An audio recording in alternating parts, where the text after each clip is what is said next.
지금껏 본 적 없는 장마로 올해 충청과 남부지방이 큰 피해를 입었습니다. 여기에 각국이 폭염으로 몸살을 앓는 가운데 유엔은 지구 열대화의 시대가 시작됐다는 진단까지 내놨습니다. 이 기후위기 어디까지 온 건지 키워드로 정리해 보겠습니다. 손석우 서울대 지구환경과학부 교수와 함께합니다. 네, 어서 오세요. 네, 안녕하십니까. 교수님. 네, 기후 위기 우리가 어디까지 왔는지 키워드로 일단 정리해 보겠다고 저희가 말씀을 드렸는데, 그래서 첫 번째 키워드로 준비한 게 있습니다. 함께 보시죠. 네, 지구 열대화입니다. 첫 번째 키워드는 최근 유엔 사무총장이 이런 경고를 했어요. 이제 온난화 시대는 끝났고 열대화 시대가 시작이 됐다. 올 7월이 역대 가장 더운 달이 됐고, 또 세계 곳곳에서 뭐 폭염, 산불, 또 근데 한쪽에서는 또 우박이 떨어지고, 이런 것들이 다 열대화가 시작된다는 것을 보여준 건가요? 네, 최근 유엔 사무총장이 글로벌 워밍이라는 단어 대신에 글로벌 보일링이라는 단어를 썼습니다. 이제 지구가 끓고 있다는 의미인데요. 그렇네요. 세계 기상기구 관측 기록에 따르면 7월 1일부터 23일까지 전 지구 평균 기온은 16.95도로 기록이 됐습니다. 7월 말 관측값이 포함 안 된 값인데요. 7월 말까지 포함된다면 전 지구 평균 기온이 17도 이상으로 기록될 가능성이 매우 높습니다. 이 값은 이제 전례 없던 값이고요. 17도라 그러니까 많은 분들이 그게 무슨 더운 온도냐, 그 정도면 사실은 오히려 선선한 온도이지 않느냐라고 반문을 하시는데, 이 값은 전 지구 평균 기온입니다. 지금 한 겨울을 나고 있는 남반구, 특히 남극에 있는 값들을 다 포함한 값입니다. 그래서 매우 높은 값이고요. 참고로 저희가 관측 기록이 잘 돼 있는 20세기 전 세계 평균 기온은 13.9도였습니다. 상당히 높은 값인 거죠. 13.9도와 비교해서 지금 17도면은 무려 3도가 넘게 맞습니다. 지금 오른 것이죠. 특히 최근에 남극에서 비가 왔다고 그러더라고요. 네, 남극도 매우 따뜻하고요. 특히 최근에 이제 이슈가 되고 있는 게, 이 지역적으로 봤을 때는 어느 지역은 더 많이 더워지고 있거든요. 조금 최근에 이제 유럽 산불 이야기 많이 나오고 있는데요. 이미 이탈리아 일부 지역에서는 기온이 47도가 넘었었습니다. 그리고 이탈리아에만 국한된 게 아니라 지중해 일대에서 거의 많은 나라에서 40도 이상의 폭염이 매일 이어지고 있습니다. 그러니까 지금 말씀하신 것처럼 저희가 뉴스를 보면 이탈리아, 그리스, 그리고 스페인 이렇게 유럽 중에서도 좀 방금 얘기하신 지중해 면한 남유럽 지역이 엄청나게 폭염 피해를 많이 받고 있는데, 이게 어떤 지형적인 특별한 이유가 있는 겁니까? 예, 지형적인 이유도 있고요. 이 지역의 기후를 흔히 저희가 지중해성 기후라고 부르는데요. 그렇죠. 지중해성 기후는 여름철에 건조하고요. 7, 8월에 비가 많이 내리지 않습니다. 반면에 기온은 높습니다. 그러다 보니까 폭염에 취약할 수밖에 없는데요. 그렇다고 이게 특별히 남유럽만의 문제냐? 사실은 지금 폭염이 발생하고 있는 것은 유럽에 국한된 건 아니고요. 미국 같은 경우도 남부랑 중서부에서 역사상 유례 없던 아주 강력한 폭염이 발생하고 있고요. 그리고 중국, 인도 일부에서도 폭염이 크게 발달하고 있습니다. 그렇군요. 특히 이게 많은 분들이 유럽에 좀 관심을 갖는 게, 작년에 폭염 피해가 너무 심했기 때문입니다.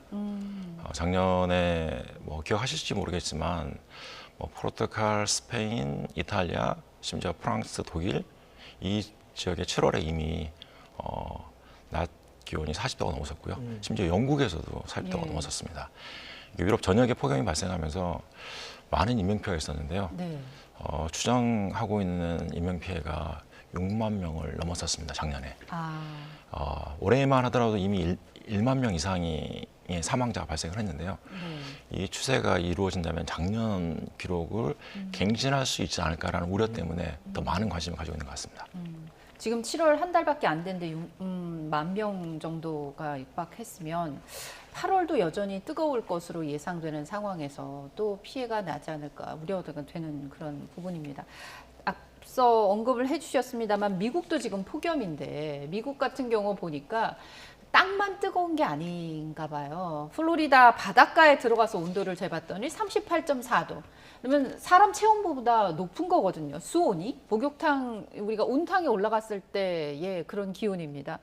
이게 단순히 그냥 뜨거운 태양이나 이런 지열 때문에 이렇게 수온이 높아진 걸까요?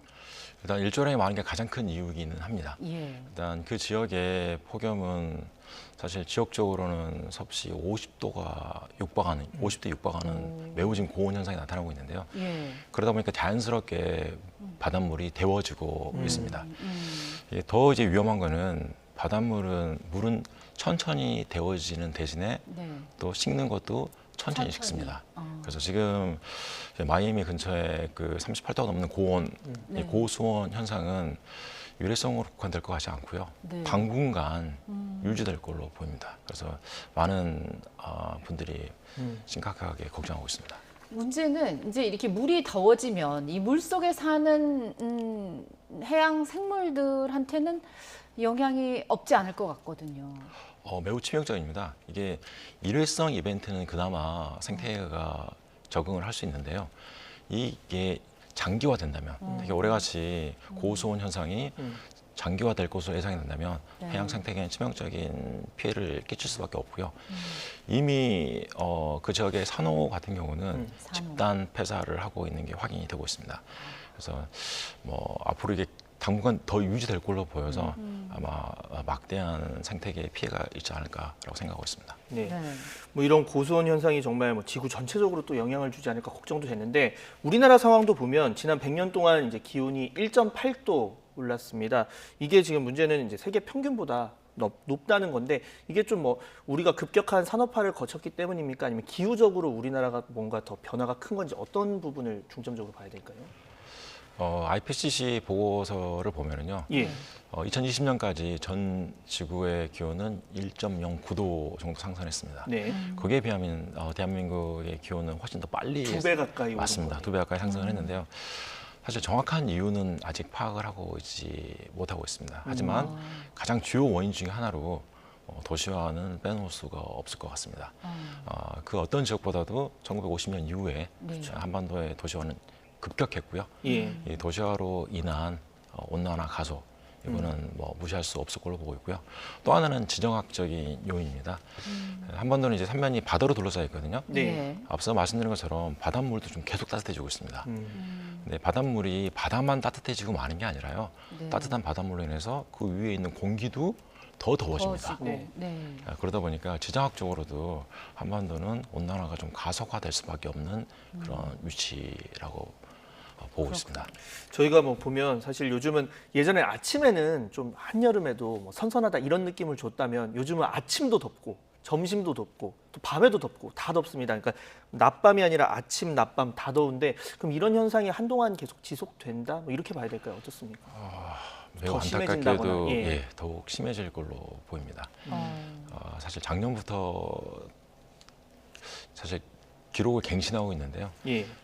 열대야, 이제 새벽 시간에 좀 더운 예. 이런 것들이 과거에 없었던 기록들이 만들어지고 있습니다. 이미 6월부터 열대가 나타나기 시작하고 있고요. 올해도 그 추세는 계속될 걸로 보고 있습니다. 그리고 향후 열대야가 낮 시간에 폭염, 밤 시간에 열대야 이게 증가하는 게 지속되지 않을까라고 주장하고 있습니다. 네. 한낮에 좀 덥더라도 잘 때만이라도 조금 기온이 떨어져야 수면의 질도 보장이 되고 그래야 또 건강한 생활도 유지가 될 텐데 아침, 점심, 저녁 가릴 것 없이 이렇게 더우면 분명히 인체에도 안 좋은 영향을 미칠 것 같습니다. 다음 키워드 볼까요? 네. 이번 폭우가 나왔을 때 정부에서 이런 표현을 공식적으로 썼습니다. 극한호우, 집중적으로 너무나 많은 폭우가 내리면서 극한호우라는 표현을 썼는데 극한호우와 동시에 이제 장마는 종료가 됐습니다. 지난 수요일 기상청이 이제 올해 장마는 공식적으로 끝이 났다라고 밝혔어요. 장마 피해 역대 최대였는데 올해 장마가 이전과 어떻게 좀 차이가 있었을까요? 여러 가지가 있는데요. 두 가지만 좀 요약해서 말씀드리면은 네. 과거의 장마는 제주, 남부, 중부 이렇게 순차적으로 발생을 했었습니다. 예, 정체 전선이 북상을 하면서 비가 내리기 때문에요. 근데 올해 이제 6월 25일 날 장마가 시작됐었는데 전국에 동시다발적으로 장마가 시작이 됐습니다. 그리고 그냥 비가 내린 게 아니고요. 집중호우가 6일 동안 연속 이어졌습니다. 그래서 매우 강력한 장마가 시작이 됐습니다. 그리고 공교롭게도 끝나는 것도 거의 동시에 끝났습니다. 7월 25일, 26일 이렇게 해서 끝났고요. 근데 그것보다 더 중요한 거는 동시다발적으로 시작해서 거의 동시에 끝났다. 그런데 이 기간이 31일 정도였거든요. 이 기간에 내린 비가 꽤 많았었습니다. 강수량 자체 한번 본다면은 올 장마철 강수량은 역대 한 3위 정도 수준입니다. 오히려 2006년, 특히 2020년 그때 비가 많이 왔습니다. 2020년은 저희 관측 이래 가장 장기간의 장마로 기록이 됐는데요. 중부지방 기준으로 그때 오히려 더 비가 많이 오긴 했었습니다. 그런데 그때는 또 기간도 길었었거든요. 그래서 기간을 대비해서 일평균 강수량을 보면 올해 장마 기간에는 하루에 보통 한 30mm 정도 비가 내린 걸로 기록이 됐습니다. 이 값은 역대 1위에 해당하는 값입니다. 그래서 장마 기간 내내 상당히 강한 비가 내렸다라고 보시면 될 것 같습니다. 그렇군요. 자, 뭐 방금 말씀에서도 이제 제주, 남부, 중부 기존에 순차적으로 왔는데 이번엔 동시자발적으로 내렸다고 했는데 보통 보면 그동안 뭐 중부지방이 폭우 그러면 남부지방인 그때 또 가뭄으로 막 고통을 받고 이런 경우였는데 올해는 특히 이제 충청 이남 지역이 폭우로 꽤 많은 고생을 했습니다. 이 지역에 좀 올해 특별히 비가 집중적으로 쏟아진 점 어떤 게 이유로 볼 수가 있을까요? 작년 같은 경우는 중부지방은 평소보다 훨씬 비가 많이 왔고요. 남부지방은 여름철인데도 가물었습니다. 남부지방에 비가 오는 게 작년 여름부터 사실 올 여름까지 계속 됐습니다. 그래서 올 6월만 하더라도 남부지방 일부 지역에서는 제한급수를 실시를 했었습니다. 장마 시작과 함께 이게 해갈이 됐는데요. 안타깝게도 이게 해갈을 할 정도였으면 다행일 텐데 그보다 더 많은 비가 내렸습니다. 예를 들어서 광주 지역 같은 경우는 평소보다도 350% 비가 더 내렸습니다. 그리고 청주, 대전 이런 지역도 250%, 270%. 뭐 조금 많이 온 게 아니고요. 2배 이상 비가 많이 왔습니다. 그래서 뭐 저희 학자들도 왜 작년에는 중부지방, 근데 올해는 충청 이남에 비가 많이 내렸을까 좀 연구를 하고 있는데 아직까지는 명확한 이유는 파악하지 못하고 있습니다. 좀 더 데이터가 쌓여야 워낙 변동성이 크기 때문에. 한 가지 좀 특이할 점은 올해 언론에 많이 이제 논의가 됐었는데요. 대기의 강이라는 현상이 충청 지역으로 크게 발달을 했었습니다. 대기의 강. 네. 저희가 올 여름 가장 이제 안타까운 사건으로 보고 있는 게 오송 지하차도 있었던 궁평 지하차도 참사인데요. 그 지역에 비가 몇 시간 온 게 아니었고요. 3일 내내 왔었습니다. 7월 13일부터 15일까지 3일 내내 비가 왔고요. 이 청원 지역에서는 이틀 강수량이 500mm를 넘었었습니다. 이 값은 저희 관측 기록 사상 유례 없는 값이었습니다. 그래서 그 값을 갱신했는데요. 이 지역에 왜 이렇게 비가 많이 왔느냐? 공교롭게도 한 지역으로 2, 3일 동안 아주 강하게 수증기가 유입이 됐습니다. 전혀 변화 없이 3일 내내 똑같은 자리로. 이 수증기는 서해상에서 온 이런 단거리 수송은 아니었고요. 중국 내륙에서부터 장거리로 꾸준히 수송이 됐습니다. 이렇게 좁은 지역에 다량의 수증기가 아주 집중해서 들어오는 이런 사례를 대기의 강이라고 그러는데요. 올해 매우 뚜렷하게 그게 발달을 했었습니다. 왜 대기의 강이 그렇게 형성이 됐는지는 차차 좀 분석해 보셔야 될 것 같습니다. 그런데 이제 장마는 끝났는데 2차 우기란 말이 또 나오거든요. 그럼 또 비가 온다는 건가요? 그럴 가능성을 배제할 수가 없는 게요. 작년 많은 분들이 이제 강남 홍수로 생각하시는 저희는 이제 수도권 집중호우라고 부르는데 작년 8월 8일하고 8월 9일에 수도권 지역에 엄청난 집중호우가 발생을 했고요. 사실은 이 집중호우가 시간을 가지고 내려와서 8월 10일, 8월 11일에는 충청 전북에도 집중호우가 발생을 했습니다. 4일간 집중호우가 발생을 했는데요. 이 집중호우는 장마가 끝나고 나서 발생을 했었습니다. 비슷한 사례가 올해에 없을 거라고 단언할 수 없기 때문에 지금 뭐 오늘 또 폭염주의보 경보가 내려지긴 했지만 언제든지 집중호우 발생할 수 있거든요. 그래서 거기에 대한 대비를 해야 된다는 측면에서 그런 논의가 있는 것 같습니다. 그렇군요. 참 뭐든지 원인을 알고 예방, 뭐 예측을 하고 이렇게 해서 대비라는 게 참 중요할 텐데 그런 의미에서 저희가 이번엔 좀 더 거시적인 주제로 한번 들어가 보겠습니다. 자, 다음 키워드 띄워주시죠. 네, 한반도 기후 위기 시대에 진입했다. 정부가 이런 지금 진단을 내렸습니다. 이거 일단은 먼저 어떤 점에 근거를 해서 이렇게 진단이 나오게 된 겁니까? 위기라고 할 수 있는 증거들이 속속 드러나고 있습니다. 아주 뭐 먼 과거는 굳이 이야기 안 하겠고요. 저 2020년대만 들어서더라도 2020년 장마 54일간 중부지방 장마가 있었거든요. 과거에 전례 없었던 일이었습니다. 긴 장마였죠. 그리고요, 네. 2022년에 작년에 이제 수도권 집중호우 시간당 141mm가 기록이 됐는데요. 이런 값은 과거에 산악 지역에서나 아주 애외적으로 기록됐던 값인데 이게 산악 지역도 아니고 인구 밀집 지역. 사실 저희가 비가 많이 오는 게 사람이 안 사는데 비가 많이 온다, 뭐 바다에서 비가 많이 온다든지, 뭐 사람이 안 사는 산 중에 비가 내린다. 그게 큰 의미가 없거든요. 오히려 인구가 밀집한 지역에서 비가 내렸을 때 큰 피해가 있는데요. 이런 현상들이 최근에 발생을 했고요. 또 작년 9월에 한반도에 접근했던 태풍 흰남노. 이 태풍은 역사상 가장 강력한 태풍으로 이미 기록이 되어 있습니다. 그리고 올해 이제 청주 오송 지역에 뭐 참사가 있었는데 그 지역에 내렸던 비는 과거 전례 없던 비였습니다. 이런 극값들이 계속 갱신이 되고 있습니다. 그리고 또 조금 갱신이 되는 게 아니고요. 빅 점프를 하면서 갱신이 되고 있습니다. 그러다 보니까 이제 기후 위기 시대가 본격화됐다라고 말하는데 부족함이 없어 보입니다. 네.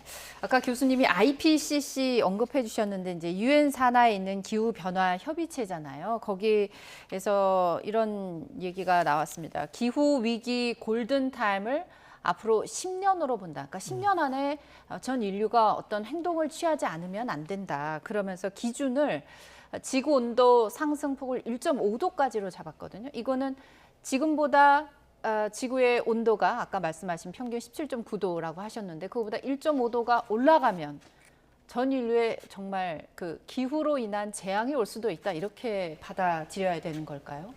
1.5도는 어떤 임계값이라기보다는 상징적인 의미를 가지고 있습니다. 기후 위기 전문가들은 이미 막을 수 없다고 보고 있습니다. 예를 들어서 저희가 지금 당장 탄소 중립을 달성을 했다. 그러면 내년부터 기온이 내려갈 것이냐?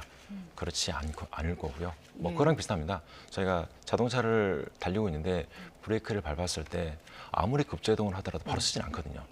어느 정도 시간 거리가 있는 거죠. 그래서 이미 기후 위기를 막기에는 역부족이다라고 판단하고 있는데 그럼에도 불구하고 노력을 해야 된다라고 선언하는 게 1.5도입니다. 앞서 제가 이미 2020년에 1.09도 올랐다고 말씀을 드렸는데요. 그게 2020년 값이거든요. 올해 값을 갱신한다면 이미 1.1도를 넘었었을 겁니다. 그래서 1.5도라는 값이 먼 미래가 아니라 10년 혹은 아무리 늦게 잡아도 20년 안에 도달할 수 있는 값입니다. 지금보다 훨씬 더 극단적인 이런 기상 이변이 발생할 거고요. 예를 들어 폭염만 보더라도 IPCC 보고서는 1.5도 상승했을 때 폭염은 과거 대비 4배 정도 증가할 것으로 보고 있습니다. 과거 대비 4배. 뭐 방금 말씀하신 것처럼 그러니까 인구 밀집 지역엔 비가 많이 오고 또 1시간에 뭐 140mm면 거의 1년 강수량 10분의 1이 1시간에 거의 왔다 뭐 이런 수준인데 자 그렇다면 지금 가장 좀 중요한 게 뭐 피해를 최소화하기 위해서 우리가 어떤 노력과 장치를 해서 앞으로 뭐 데이터를 확보하고 정부 차원에선 조치를 할 것이냐 뭐 이런 부분일 텐데 뭐가 제일 지금 시급하고 절실할까요? 저희 이번에 이제 궁평 지하차도 참사를 보면서 되게 안타까웠는데요. 예보가 됐었습니다. 그 지역에 다량의 비가 올 것이라는 심지어 하루에 400mm도 올 수 있다라고 예보가 돼 있었는데 조금 안일하게 대처했던 게 아닌가 싶습니다. 그래서 사실 인명피해가 가장 많이 발생한 지역이 청주 지하차도하고 경북 예천의 산사태 그게 하루 이틀 사이에 다 발생을 했었습니다. 그리고 이거는 예보가 어느 정도 됐었거든요. 그래서 좀 더 적극적인 좀 더 과장해서 말씀드리면요. 과잉 대응을 했으면 어떨까 싶습니다. 대한민국 재난 시스템은 아직도 피해를 대비하는 것보다도 복구하는 예산이 더 많습니다. 그런데 이제 복구보다는 미리 대비하는데 좀 더 많은 관심과 그리고 예산 투자가 좀 있으면 좋지 않을까 이런 생각을 하고 있습니다. 뒤늦은 대책, 부족한 경고보다는 적극적인 예방에 좀 더 힘을 써야 된다는 말씀이신 것 같습니다. 지구가 열대화 시대에 접어들었다는 심각한 경고가 나오면서 지구 위기에 대해서 세계 각국이 어떻게 좀 한 마음으로 대응을 할 수 있을지 저희가 고민을 좀 해봐야 하는 시점인 것 같습니다. 손석우 서울대 지구환경과학부 교수와 함께 기후 위기에 대해서 얘기 나눠봤습니다. 오늘 말씀 고맙습니다. 네, 고맙습니다.